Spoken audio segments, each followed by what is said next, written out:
उष्मा भी निकल सकती है, गर्मी आ सकती है ना, और क्या हो सकता है, ध्वनि भी उत्पन्न हो सकती है ना, ध्वनि भी उत्पन्न हो सकती है। तो इस तरीके के कुछ एग्जाम्पल हम देखेंगे जो कि हमको ये बताएगा कि रासायनिक परिवर्तन क्या हो। सबसे पहला एग्जाम्पल, ठीक है, सबसे पहला एग्जाम्पल देखते हैं हम, लोहे पे जंग लगना।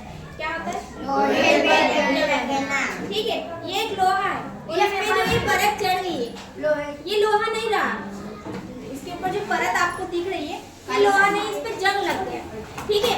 और ये जंग को हमने देखो निकाल लिया, ये लोहा नहीं है, ये लोहे पर एक जंग लगा हुआ था, उस जंग को हमने निकाल लिया, ठीक है।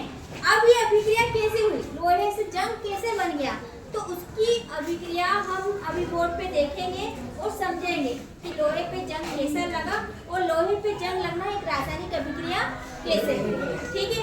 इतना समझ में आया है ना, कैसे बना, ठीक है।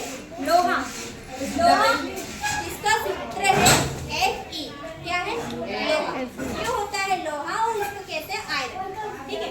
फिर इसके साथ में ऑक्सीजन, ठीक है, लोहा था, फिर जो वायु की उपस्थिति में, किसकी उपस्थिति में, लोहा, वायु की उपस्थिति में लोहे ने लिया ऑक्सीजन, ऑक्सीजन से क्रिया की, किसे क्रिया की, ऑक्सीजन। साथ में ही जल, अगर पानी है और अगर पानी में नहीं भी हो तब भी जो वायुमंडल में जो नमी रहती है, उस नमी के कारण, ठीक है, उस नमी से उसने क्या ले लिया, जल ले लिया। वो नमी ही क्या है, नमी ही क्या है, वो जल है, ठीक है।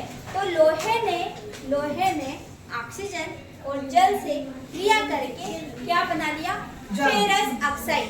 और ये क्या है, फेरस ऑक्साइड, ये क्या है, फेरस ऑक्साइड, जो इसके अंदर है, ये हमने जंग निकाला है, तो वो जो फेरस ऑक्साइड है वही क्या है, है ना। अब ये जंग वापस लोहा बन सकता है क्या, नहीं बन सकता। साथ ही लोहे और ऑक्सीजन और जल की क्रिया से एक नया पदार्थ बना है, और ये नया पदार्थ जो बना है वापस वो लोहा नहीं बन सकता, इसलिए ये अभिक्रिया क्या हुई, एक रासायनिक अभिक्रिया।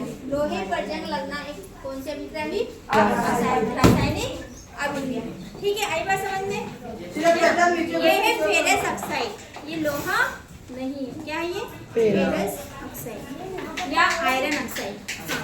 फेरस ऑक्साइड भी कहते हैं और आयरन ऑक्साइड भी